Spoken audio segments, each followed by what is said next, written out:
Cromwell, as we aim, is to be a pretty simple REIT.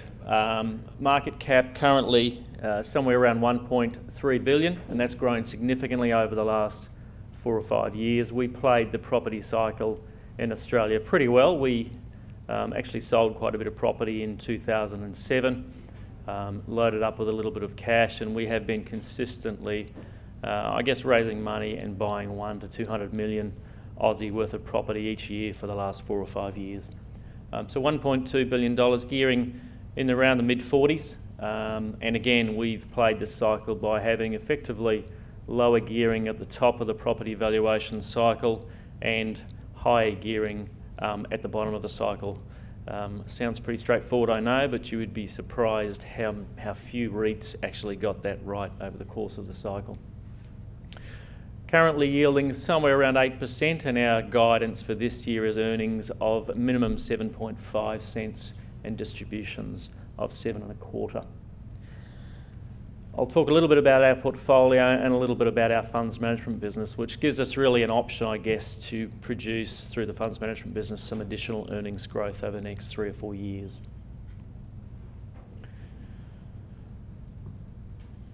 Our portfolio is based roughly 25% in each of the 4 major Eastern Australian capitals. Brisbane, which is our home state and where our head office is, Sydney, Melbourne and Canberra, the capital city.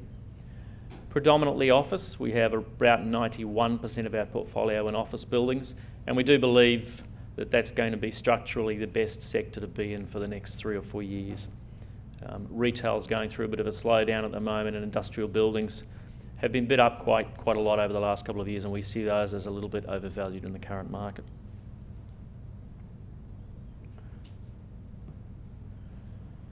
Interesting thing about our portfolio is that we built it to be pretty resilient in the current environment. So Australia, like much of the world, is going through a bit of a soft patch in terms of rental growth, and will continue to do so, we think, over the next 1 to 2 years.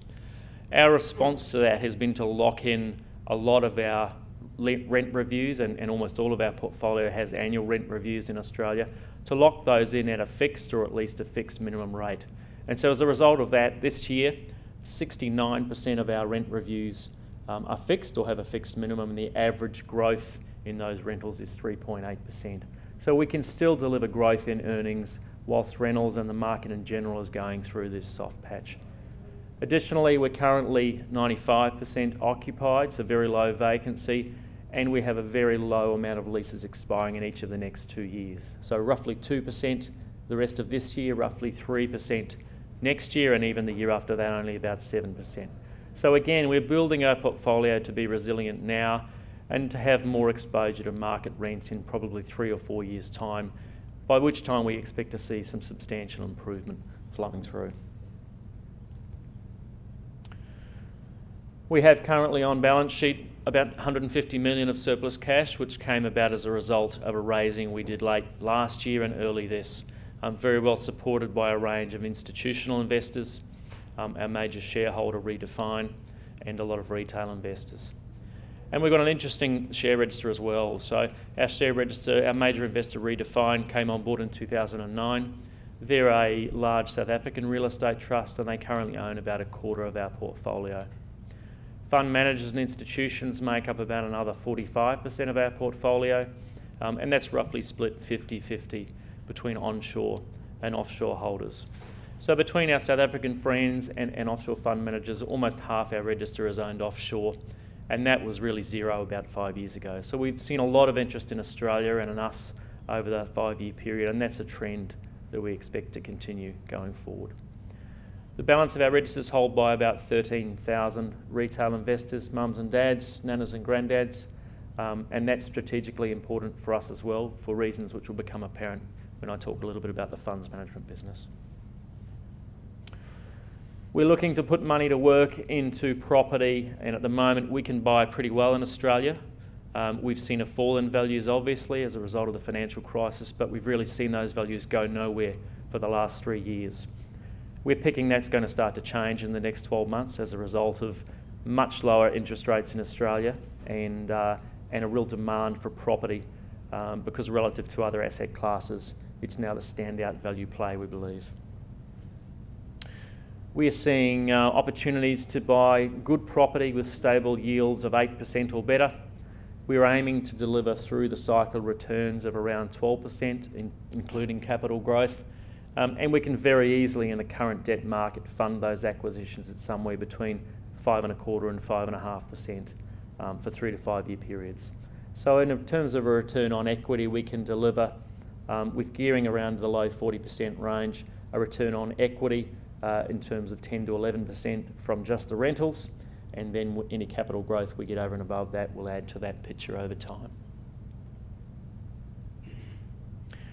Our debt's diversified amongst the major banks. We also have an intention to diversify that further into the corporate debt market over the next 12 to 24 months.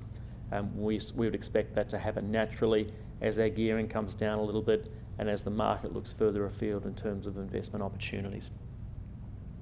Our payout ratio is in the mid-90s as a result of the fact that we have very little lease expiry, and therefore we really don't have to hold much cash back in terms of maintaining the portfolio and paying leasing costs.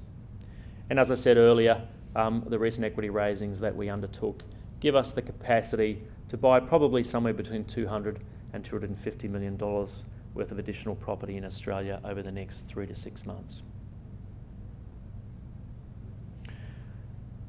Our performance has been proven over a period of time. We do measure our performance in 2 ways. We measure our performance against what we call the ASX 300 index for other REITs, and they are the largest 300 companies, the REITs included in the largest 300 companies on the ASX. As you can see there, we have substantially outperformed that index over 3 and 5 years, and also over 10 years, which takes in the period before we converted to a REIT in 2006. We also measure our performance at the direct property level, and we do that with the help of IPD, who tracks property performance in a number of countries around the world, including Australia. And again, at the property level, we've managed to outperform the average by between 1.6 and 2.5% over the last 3, 5 and 10 years. And that puts us very much in the top quartile, in fact in the top 5% of property managers over the period of our existence, the last 13 or 14 years. So I think that's proof over the long term that what we do actually works and adds value. I talked about yield, and currently, even though our yield has come in a little bit at around 8% per annum, we pay quarterly distributions, and that yield is currently between 1 and 2% above our peer group, and even further above some of the larger REITs such as Westfield when you compare us against them. So clearly there's still a bit of room to move on a yield basis there, and that yield is still considered pretty attractive both domestically and offshore. The current comparisons people make in Australia are to the cash term deposit rates, and they're currently somewhere between 3 and 4%, depending on which deal you can get from your bank on any given day. So relative to that, there's still a significant premium. Australia's going through, as I said earlier, a real focus on yield at the moment, driven by the fact that we are very late to the party in terms of becoming a low interest rate environment, but I think we're finally getting there. So you'll see there that the 10-year bond rates in Australia, which is the green line, have now come down into a range of between 3 and 3.5%, and they've been sustainably there for some time, for 6 to 9 months, and we believe that they're likely to be there for some time yet. Particularly as a result of we are entering into a lower growth environment. As you'll also see from the blue line, property yields haven't moved over that period. They're stubbornly, in terms of office REITs, somewhere around 8%, and they're showing no signs of moving up until very recently. However, we expect now over the next 12 months that we will see significant yield compression. We will see people be prepared to accept much lower yields for quality property, for quality cash flow, because we've seen those debt costs and those interest rates come down quite a bit. And that's a trend we expect to play out, and then we expect to see over a 2 to 5 year period much higher rentals kick in and kind of give that process a little bit of a kick along. Now that's a little bit back to front from how the property cycle normally works. What you expect to see normally is you would see rental growth first, leading to cap rate compression as people price in the higher rental growth for the coming years, and then we see development booms come in and we build too much and we stumble and it all starts again. This time very much driven by those cyclically low interest rates. We are going to see the yield compression first and the rental growth come a little bit later.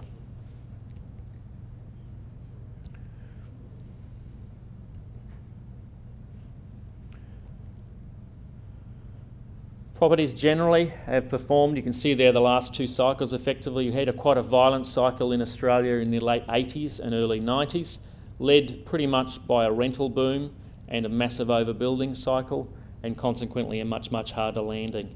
This time around for Australia, probably in contrast to most of the rest of the world, we've had a much shallower cycle, driven by the fact that we didn't have a boom in rentals this time round.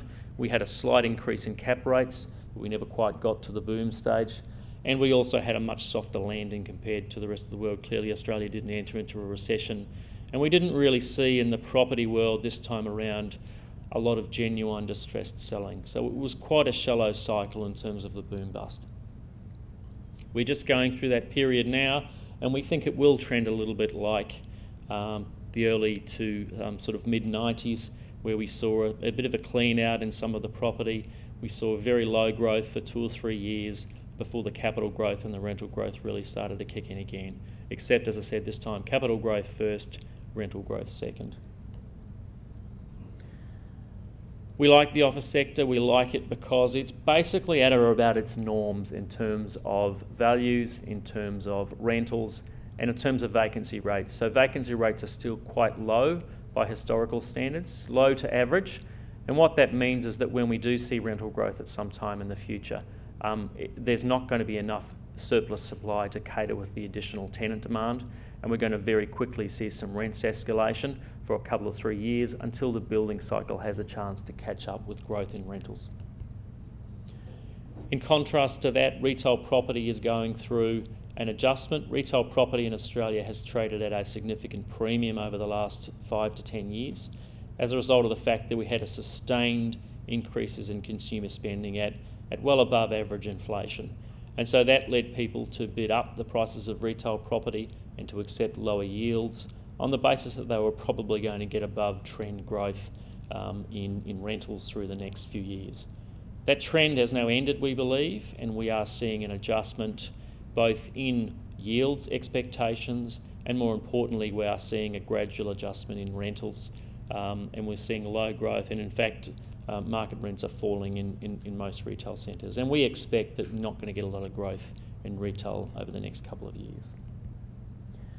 Industrial assets, as I said earlier, have been bid up a little bit, and we would expect that over time they will appreciate, but not as fast as office properties over the next 5 years in general. Residential in Australia has never really made it into the REIT market, into the listed and large fund market, as a result of the fact that we have very low yields and not a particularly attractive tax environment in which to house residential property. And we think, consistent with the retail story, that residential in Australia is going to be pretty tough for the next 5 years or so, and not a particularly compelling investment case. Just lastly, a little bit about our funds management business. We have 700 million under management, a mixture of listed and unlisted. That is quite lucrative for us. We aim squarely at the retail investor market. Firstly, through a database of over 20,000 investors we have that invest with us, and through our 13,000 Cromwell security holders. We're growing that quite quickly. We're also seeing investment through financial planners, through dealer groups, and we're just seeing the start of the very large wealth managers, the big banks, getting back into the property investment cycle as well. So we expect that they have the ability to bring substantial large inflows into our funds management business over the next few years, as they did for us in the early to mid-2000s. We target retail investors for 2 reasons. It is more intensive than wholesale institutional money, but it's very, very sticky and very, very loyal money. And also, we can expect to earn a larger fee out of that base. It's quite simple for us to put those products together now. We have about a 50% repeat customer base. So in terms of us launching a new fund, we expect roughly 50% of the money that comes in will come from people who've invested with us previously, and the other 50% will come from new investors. On an average asset with a $100 million price tag, we'll make a transactional fee of around $3 million or 3%, and we'll make an ongoing fee of around 60 basis points. We also embed performance fees, and they generally kick in over the life of the fund where we can exceed a 10% internal rate of return. So our future growth drivers, clearly we've got the properties kicking off 3 to 4% rental growth a year. We think we can do that sustainably. We can grow earnings hopefully at a much faster rate than that from our funds management business, from what is for us a fairly low base, but we've got the ability for that to really kick on. Current low interest rates, if they persist, will give us a boost. Our current hedging position is about 1% higher than the marginal rates we can achieve on new debt. So if we see interest rates stay where they are over the next 3 years, as the majority of our interest rate hedges run off, we will be able to reset those at lower rates. And finally, we can add to our portfolio by putting the money that we have to work currently on the balance sheet to acquire further assets or seed new funds going forward. Near-term outlook, as I said, our operating earnings will be a minimum of 7.5 cents this year and distributions at 7.25. Clearly we believe we can grow both of those numbers as we look forward into next financial year. We're targeting and expecting some growth in our NTA as a result of the fact that we should see, we believe, some valuation increases in the next 6 to 12 months as that demand for new assets comes through. We will target to continue to improve our debt profile. We probably won't improve the margin pricing, but we will improve the tenure of that by going out to the corporate bond market over the next 1 to 2 years. And finally, we're targeting an increased liquidity in the stock, which we've seen as a result of the equity raising and over the last 6 months. We expect that we're quite close to inclusion in the ASX 300 index. We're certainly large enough to make the 200 index. We're approximately the 130th largest company on ASX, and we expect over time that we can achieve the 200 index as well, which will provide us with, ultimately, we believe, a lower cost of capital and obviously a much, much broader potential investor base. Those are the key messages, and thank you very much for your time.